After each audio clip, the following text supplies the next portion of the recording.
네, 감사드립니다. 연세대학교 의과대학에 근무하고 있는 이정민입니다.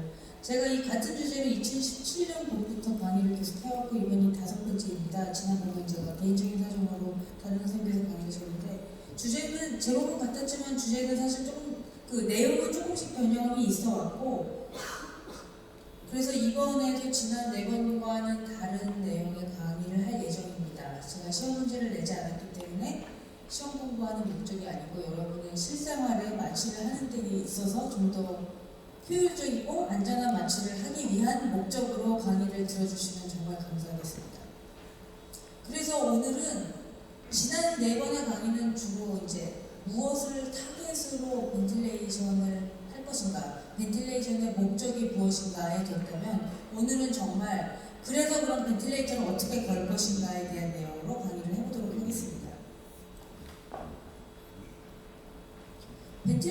마취 중에 메카니컬 벤틸레이션을 하는 목적은 결국 숨을 안 쉬는 환자들에 있어서 원하는 타이다를 가능한 한 최소한의 압력으로 전달을 하는 것이 결국 목적이 되겠죠. 소환자에서 이 목적을 달성하기 위해서 우리가 어떤 모드를 걸어야 되느냐, 볼륨 모드냐, 프레셔 모드냐를 이제 고민을 하게 됩니다. 그래서 잠깐 아시는 내용을 복습을 해보면은 볼륨 모드는 우리가 볼륨을 세팅을 하면은 인스피레토리 페이지 동안 그 볼륨을 맞추기 위해서 플로우를 일정하게 유지를 하게 됩니다. 그래서 인스피레토리 페이지 동안 플로우가 높아지거나 낮아지면서 그 타이달 볼륨을 맞추도록 하는 게 볼륨 모드고 반면 프레셔 모드는 우리가 프레셔를 세팅을 하면은 처음부터 벤틸레이터가 그 프레셔에 오르도록 플로우를 맞춥니다. 그래서 프레셔가 쭉 인스피레토리 페이지 동안 일정하게 유지되고 그 다음에 익스피레토리 때 프레셔가 이제 떨어지게 되는 건데 이렇게 되는 것의 장점은 프레셔 모드 같은 경우는 처음부터 프레셔가 높기 때문에 초반에 에어플로우 레지스턴스를 다 극복을 하고 그 프레셔의 많은 부분이 렁의 일라스티시티에 의한 레지스턴스를 극복하는 쪽에 쓰이게 됩니다. 그래서 렁을 펴주는 데 더 효과적인 거고요. 반면에 볼륨 컨트롤 벤틸레이션의 플로우가 컨시스턴트하게 하면서 생기는 이 프레셔의 컨트롤은 프레셔가 점차적으로 올라가는 패턴을 보이기 때문에 이 프레셔가 결국 에어웨이의 레지스턴스를 극복하는 것과 렁의 일라스턴스를 극복하는 것에 동시에 나눠서 쓰게 됩니다. 그래서 파렌키마의 입장에서는 그 엘라스티시티를 극복하는데 충분한 프레셔를 사용할 수 없기 때문에 렁의 리크루트먼트 면에 있어서는 약간 단점이 되겠습니다. 그래서 경험상 아시겠지만 같은 타이달 볼륨을 얻기 위해서는 사실 프레셔 모드를 쓰는 것이 픽 에어의 프레셔를 낮추는 데는 조금 더 도움이 되죠. 그래서 전통적으로 소아에서는 높은 프레셔를 선호하지 않기 때문에 같은 타이달 볼륨을 만들기 위해서는 프레셔 컨트롤드 벤틸레이션이 더 적합하다라고 교과서에 아직도 쓰여있고 사실 많은 분들이 그렇게 사실 저도 최근까지 그렇게 믿어왔었습니다. 그런데 실제로 보면은 그게 과연 정답일까? 정확한 타이다를 주는 것이 프레셔를 높이지 않는 것보다 더 이득인가에 대해서는 생각을 좀 해봐야겠고 그리고 전통적으로 PVC를 선호했던 이유 중에 하나는 사실 마취기의 단점도 문제가 됐습니다. 이쪽이 이제 옛날 마취기거든요. 옛날 마취기는 이 타이다를 200으로 걸어놓으면은 200이 이렇게 가는 길에 플래시가스 플로우가 들어옵니다. 그래서 플래시가스 플로우가 높아지면 타이들이 많아지고 적어지면 낮아지는 이 또 하나의 변수가 있었고 게다가 그 코로게이트 튜브 우리 그 연결하는 튜브 자체가 사실 컴플라이언스라는 게 있거든요. 볼륨을 많이 주면은 이게 어느 정도 늘어나는 그 컴펜세이션을 하고 나서 나머지 볼륨이 렁으로 전달이 되는 건데 만약에 컴플라이언스가 5cm, 5ml CmH2라고 가정을 하면은 만약에 에어웨이 프레셔가 18이다 그러면은 이 튜브의 컴플라이언스로 인해서 이 튜브가 잡아먹는 볼륨이 18 곱하기 5에서 90이 되는 거거든요. 그럼 200을 걸었는데 여기서 알 수 없는 볼륨이 추가되고 여기에서 서클이 잡아먹는 볼륨이 100 가까이 되면 실제로 환자한테 전달되는 볼륨은 200을 걸었지만 100밖에 안 되는 거죠. 더군다나 소환자에서 만약에 세대 튜브를 사용했다 그러면 실제로 전달되는 볼륨은 알 수 없는 거고요. 만약에 익스트랙토리 서클 끝에 플로우 센서가 있어서 플로우를 실제로 측정을 한다고 하더라도 이 플로우 자체가 됩니다. 하지만 프레셔 컨트롤드 벤틸레이션을 한다면 이런 거 다 상관없이 벤틸레이터는 무조건 정해진 프레셔를 짜게 돼 있거든요. 그러면은 타이달 볼륨만 우리가 눈으로 확인할 수가 있다면 사실 그게 더 믿을 만한 벤틸레이션 방법이 됐기 때문에 과거에는 이 프레셔 컨트롤드가 수술장에서는 더 적합한 모드가 아니겠느냐라고 제시를 해왔지만 실제로 최근 벤틸레이터들은 이런 단점들을 많이 극복해서 개발이 됐습니다. 제가 이 모델들을 일일이 다 찾아볼 수가 없어서 일단 KTX 오메다는 에스티바 5 이후 모델, 드래건은 파비우스 GS-V 1.3 이후 모델은 모두 이 모던 아네스테틱 벤틸레이터라고 생각을 하시면 되고, 이 벤틸레이터들은 앞서 설명한 몇 가지 리미테이션을 교정하는 방향으로 개발이 됐습니다. 첫 번째는 프레시가스 플로우가 이 뒤편에서 들어오고 인스피레이션 때 여기에 프레시가스 디커플링 밸브라는 것이 있어서 인스피레이션 때 프레시가스가 추가로 들어오지 않게 차단을 합니다. 그래서 이 프레시가스 조절로 인해서 타이달 볼륨이 왔다 갔다 하는 현상을 일단 차단했고요. 그리고 이거는 회사마다 이것을 컴펜세이션하는 방법이 다르고 이런 밸브를 사용하는 것은 드래곤 회사의 특징입니다. 어디서는 프레시가스 컴펜세이션 이런 메소드라고 쓰기도 해서 방법은 조금씩 다르지만 어쨌든 프레시가스로 인한 타이달 볼륨의 어떤 간섭을 막는 기전이 하나 있고, 또 한 가지는 처음에 테스트를 할 때 사실 우리는 립 테스트라고 하면서 테스트를 걸긴 하지만 거기서 컴플라이언스를 같이 체크를 합니다. 그래서 그 서클의 컴플라이언스를 미리 뒤가 알고 타이달 볼륨을 걸었을 때 그 컴플라이언스를 극복해서 얼마를 짜줘야 될지를 계산을 하고 벤틸레이션을 시작을 합니다.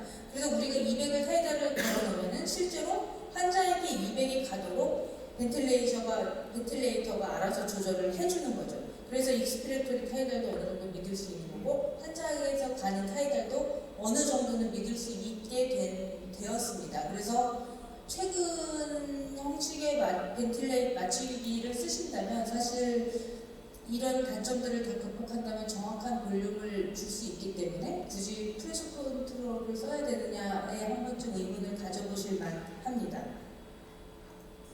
제가 급하게 어제 오전 10시에 듣고 있었는데 이 리테스트를 하면 사실 이름은 리테스트지만 리뿐만 아니라 서클의 컴플라이언스를 항상 체크를 하거든요. 그래서 이거에 따라서 벤틸레이터가 이걸 극복해서 원하는 타이달을 줄 수 있도록 세팅이 되기 때문에 모든 케이스를 시작하기 전에 사실 이것은 테스트를 하셔야 원하는 볼륨을 전달할 수 있다고 믿을 수 있게 됩니다. 그림만 간단히 설명을 드리면 이게 옛날 벤틸레이터 방식으로 했을 때 타이달 볼륨이 충분히 전달되지 않는다는 그래프고, 이게 이제 요즘 벤틸레이터로 하면은 원하는 타이달의 100%를 대충 맞춰서 렁의 컴플라이언스가 크건 작건 상관없이 전달해 줄 수 있다는 그림인데요. 이쪽 그림은 같은 류의 그림인 것 같은데 좀 이상하시죠? 이거는 그 프리테스트를 하지 않고 벤틸레이터를 걸었을 때 과연 얼마나 정확하게 타이달 볼륨을 전달하는지를 본 거거든요. 그래서 프리테스트를 하지 않으면 그 타이달 볼륨은 믿을 수 없게 됩니다. 그래서 항상 이런 모던 아네스테틱 벤틸레이터를 사용하실 때는 프리테스트를 하고 컴플라이언스 보정을 할 수 있게 한 다음에 사용을 하셔야 됩니다. 그렇다면 과연 PCB냐 VCB냐 선호도가 있느냐?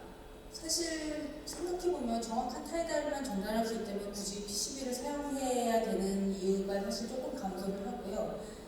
저희가 만날 수 있는 소아 환자들의 가장 극단적인 프리턴 인판트에서 수술장 환경은 아니고요. ICU에서 벤틸레이터를 걸었던 환자들을 나중에 예후가 어떻게 되는지를 본 연구들을 메타 아날리시스를 한 연구 결과를 보면요. 볼륨, 순서가 바뀌었지만 헷갈리지 마세요. 볼륨 컨트롤드 벤틸레이션이 36주의 데스나 BPD를 줄였고 유모소락스 인시던스도 줄였고 메카니컬 벤틸레이션의 듀레이션, 하이포캡니아의 인시던스, 인트라벤트리큘라 헤모리지나 페리벤트리큘라 류코말라시아 등의 뉴럴로지 컴플리케이션도 줄이는 방향으로 갔다고 합니다. 이거는 물론 이제 프리텀 인펀트가 ICU에서 벤틸레이터를 오랫동안 갖고 있을 때의 결과를 바탕으로 한 거지만 결국 그래서 이제 옛날에 그 PCB 많이 최선이다라는 컨셉에서는 이제 좀 벗어나고 정확한 타이달을 더 일정하게 전해주는 것이 여러 가지 컴플리케이션을 줄일 수 있는 방법이다라고 한 번쯤 생각의 전환을 일으킬 때가 되지 않았나라고 생각을 합니다. 그래서 저는 시험 문제를 내지 않았지만 혹시 여기 출제원이 계시다면은 제발 소아에서 벤틸레이션은 뭐 PCB가 최고이다 이런 답이 나오는 문제는 내주시지 않으시기를 부탁을 드리겠습니다. 그때 우리 벤틸레이터 진짜 좋은 거라서 PCB, BCB 말고도 다른 모드가 있어요. 있는 분들이 있죠. 저희 병원 같은 경우는 드래곤에서 이제 오토플라워라고 불러지는 것도 있고 회사마다 사실 그 방식은 조금씩 다르기 때문에 방식이 아니라 그 이름은 좀 다르지만 어쨌든 컴플라이언스를 컴펜세이션 할 수 있다는 그 장점을 이용해서 환자의 매 숨의 컴플라이언스를 받아들여서 그것을 알 수만 있다면 사실 굳이 플로우가 아니고 프레셔를 일정하게 줘서 그 볼륨을 만들 수 있잖아요. 그래서 그렇게 되먹이실 방식으로 해서 볼륨을 타겟으로 하지만 실제로 그 볼륨을 주는 방식이 플로우가 아니라 프레셔로 주는 방식이 바로 이 오토플로우고 프레셔 컨트롤드 벤틸레이션 볼륨 개런티고 이렇게 불리는 방법이 있거든요. 그래서 이제 이름이 다 다르기 때문에 베스트 오브 보스 벤틸레이션이라고 통칭을 하는 벤틸레이션 방법이 사실 최신 맞추기에는 또 있습니다. 되게 좋아 보이죠. 우리 프레셔로 하면은 롱 리크루트도 좋고 PIP도 피 프레셔도 낮출 수 있고 볼륨은 그대로 전달되면 최선의 방법이라고 생각을 하지만 사실 이 벤틸레이션의 방법도 단점이 있습니다. 이게 이전 벤틸레이션에서의 컴플라이언스를 데모기 방식으로 해서 다음 프레셔를 쏘는 방법이기 때문에 컴플라이언스가 갑자기 높아지거나 레지스턴스가 갑자기 낮아지는 경우 또는 갑자기 높아지는 경우에는 이전 방식으로 그대로 벤틸레이션을 하면은 병이 갑자기 좋아지는 경우에 그 프레셔를 그대로 주면은 갑자기 한 번 벤틸레이션을 하이퍼라는 말을 붙이게 되지만 오버슈팅이 될 수 있고 갑자기 렁이 안 좋아지거나 레지스턴트가 높아지거나 뭐 서전이 갑자기 렁 쪽으로 배를 누른다거나 해서 컴플라이언스가 바뀌는 경우에는 갑자기 하이퍼 벤틸레이션이 될 수 있습니다. 그래서 이 오토플로우가 반드시 좋은 방식만은 아니고 이렇게 환자가 수술 상황에 따라서 소라코 압도미널 컴플라이언스가 계속 변할 수 있는 상황에서는 타이델이 오히려 일정하게 전달되지 않을 수 있다는 가능성을 알고 사용을 하셔야 됩니다.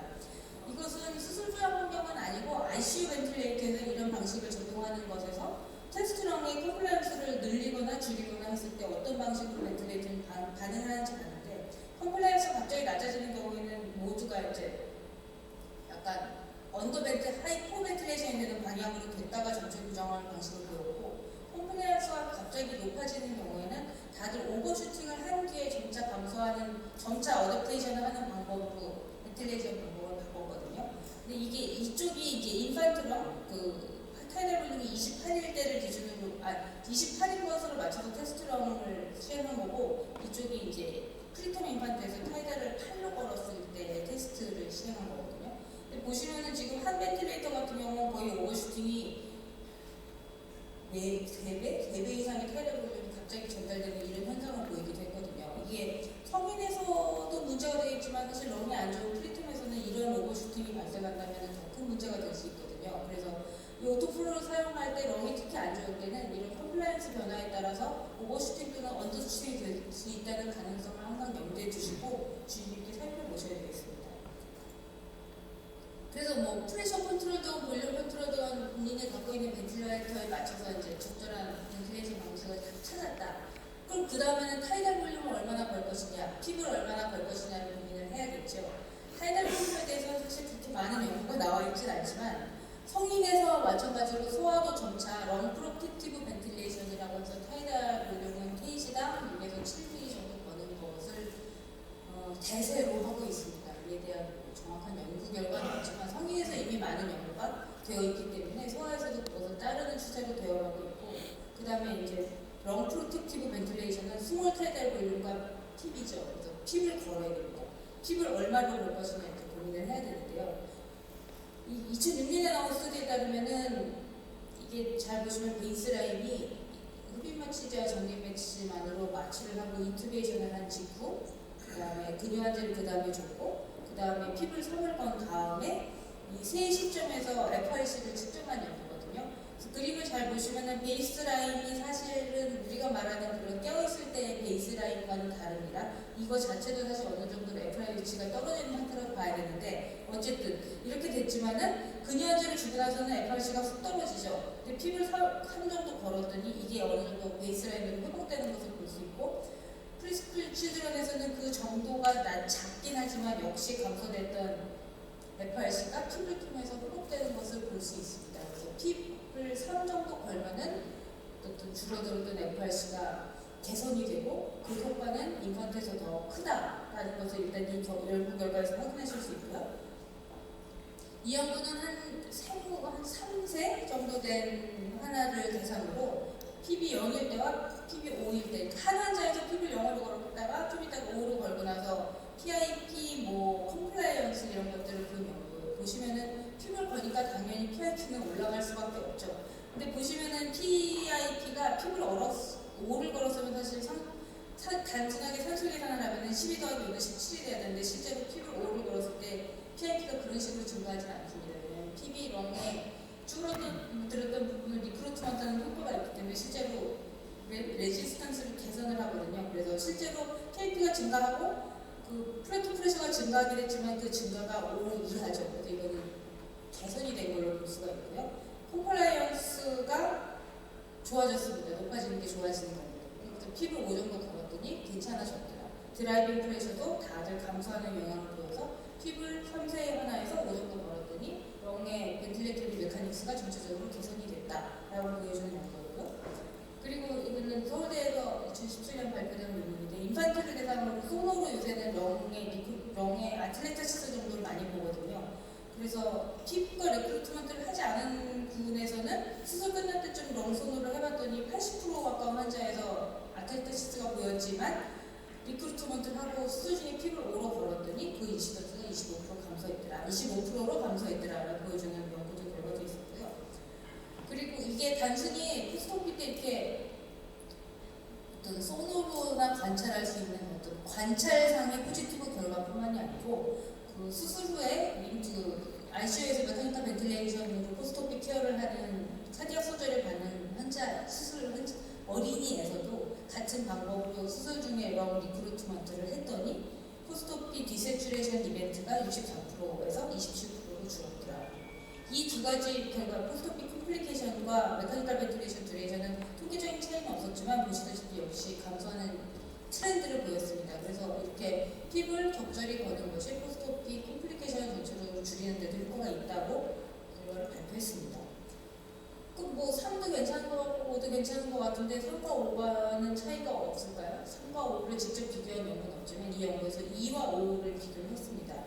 그래서 보시면 실제로 보이나요? 굉장히 작긴 한데 컴플라이언스는 2를 걸 때보다는 5를 걸 때 조금 더 개선이 되긴 했고 드라이빙 프레셔도 2보다는 5가 조금 더 낮긴 했습니다. 2보다 5가 좀 좋아 보이긴 해요. 그리고 이제 렁이 벤틸레이션 되는 것을 이제 사진을 찍어 이 픽셀 하나하나 비교해서 얼마나 든든한 렁이 벤틸레이션에 참여하는가를 본 사진인데 일견 보시다시피 2보다는 5가 좀 더 든든한 렁에서 벤틸레이션을 하는 것으로 볼 수 있죠. 그래서 핍이 아무래도 3이나 2나 3보다는 5가 나아 보이긴 합니다. 근데 이 연구 결과를 조금 더 들여다보면은 여기서 이 자세한 계산 방법은 이 논문 궁금하시면 이 논문을 찾아보시기 바랍니다.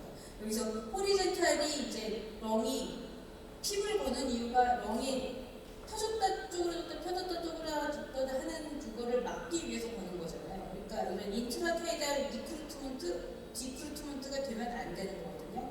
그게 안 되고 있는 그 통행 형태가 호리젠탈이라고 불리는 상태고 지금 레어리 인크리즘이 대부분의 렁이 계속 인트라타이달 리크루트먼트를 하고 있는 팁을 걸고 있음에도 하고 있는 상태고 인크리징 투 호리젠탈이 이제 이런 상태가 이거보다는 개선되었지만 여전히 줄어들었다 펴졌다 하는 상태를 보이는 거를 나타내는 세 가지 용어인데요. 보시면은 핍을 2를 거나 5를 거나 최상의 상태에 들어가 있는 환자는 없었습니다. 보시면 여전히 핍을 5를 걸어도 35%의 환자에서는 핍이 그렇게 효과적이지 않았고 조금 개선이 있는 환자가 65% 정도였거든요. 그리고 이 두 중간에 이 퍼센트에는 또 차이가 없었다고 합니다. 그래서 핍을 안 거는 것보다는 2나 5, 3이나 5를 거는 게 분명히 좋은 건 맞지만 핍5가 정말 최선이냐.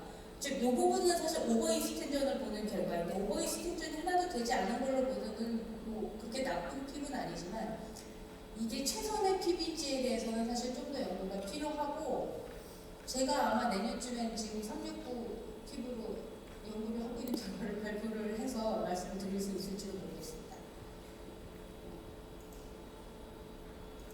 그래서 오늘 말씀드린 내용은 적절한 우리가 사용하고 있는 벤틸레이터가 어떤 특징이 있고 어떤 단점이 있는지 각 모드가 어떻게 환자에게 영향을 주는지에 따라서 벤틸레이터 모드를 선택해야 되고 적절한 핍을 걸어야 되는 것이 필수적이지만은 어느 정도의 핍이 최선의 핍인지는 아직 나와 있지 않되 3에서 5의 핍을 걸어주는 것이 환자의 포스트오피 컴플리케이션을 줄이고 런 펑션을 개선하는 데 도움이 된다 정도로 요약을 드릴 수 있겠고 사실 뒷부분은 아마도 내년에 또 강의를 할 것 같기 때문에 내년에 와서 다시 들어주시면 감사하겠습니다.